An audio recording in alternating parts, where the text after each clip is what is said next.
Απλός διακόπτης με ρευματοδότη από το πρώτο ΕΠΑΛ ΣΥΚΕΟΝ του τομέα ηλεκτρολογίας, ηλεκτρονικής και αυτοματισμού.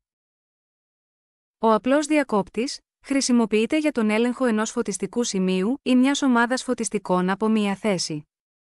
Ο ρευματοδότης χρησιμοποιείται για την παροχή ηλεκτρικής ενέργειας σε ηλεκτρικές καταναλώσεις. Η κατασκευή μας αφορά στον συνδυασμό απλού διακόπτη και ρευματοδότη.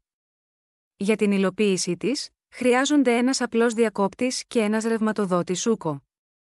Για τη συνδεσμολογία υπάρχει συγκεκριμένος τρόπος σύνδεσης των αγωγών, όπως θα δούμε παρακάτω. Στο πολυγραμμικό σχέδιο, παρατηρούμε πως ο απλός διακόπτης έχει ένα πλήκτρο με δύο δυνατές θέσεις και δύο επαφές. Στη μία επαφή του διακόπτη συνδέουμε τον αγωγό της φάσης. Στην άλλη επαφή συνδέουμε τον αγωγό επιστροφής από τη λιχνιολαβή, ή αλλιώς ντουί. Στο ρευματοδότη, ή αλλιώς πρίζα, παρατηρούμε πως υπάρχουν τρεις συνδέσεις.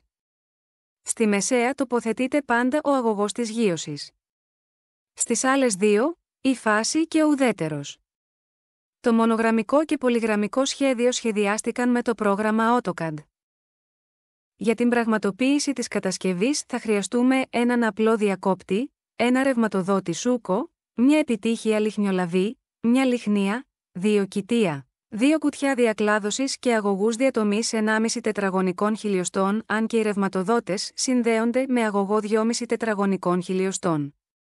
Ο χρωματικός κώδικας των αγωγών που χρησιμοποιείται είναι μπλε για τον αγωγό του ουδέτερου, μαύρο για τον αγωγό της φάσης, κόκκινο για την επιστροφή της και κιτρινοπράσινο για τη γείωση.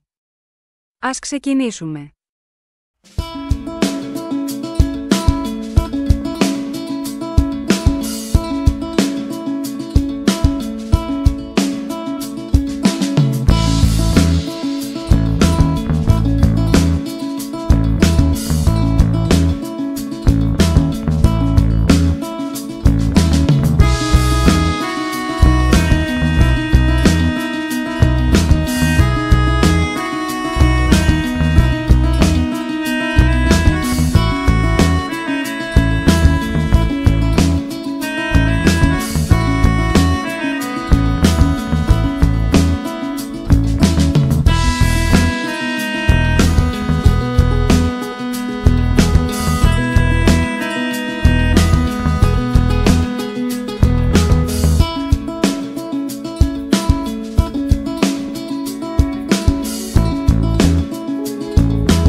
Project Vita 5 από το πρώτο ΕΠΑΛ ΣΥΚΕΟΝ.